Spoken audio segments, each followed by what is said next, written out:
We've seen and heard so many stories of athletes donating money or masks to hospitals, and now one former Gopher is doing her part to help out. Hobie Artigue caught up with her today, and she is not sitting still, Hobie. Not at all. Yeah, Randy. Gophers rower Natalie Stratton admitted that she's not really used to making things from fabric. She's really just getting into it, but it's quickly becoming a newfound love because it's affecting a place and also a profession, both of which are pretty close to her heart.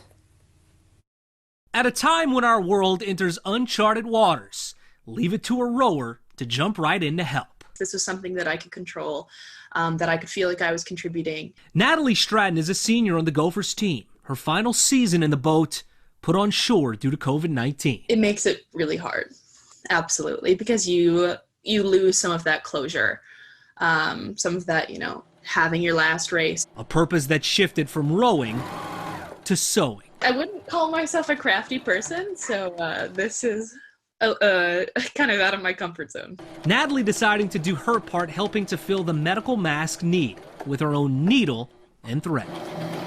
Creating 40 handmade masks last week.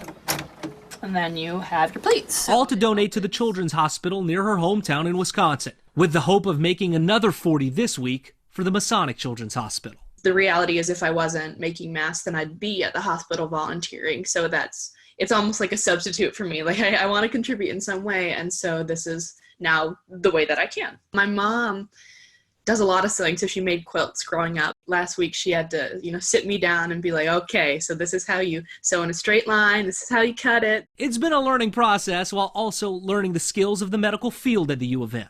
I'd say I'm relatively involved, or I like to be with our healthcare system. I eventually want to become a physician. Natalie volunteers at the Masonic Children's Hospital and works in a lab for cancer research on campus. I started on the oncology ward at the Children's Hospital.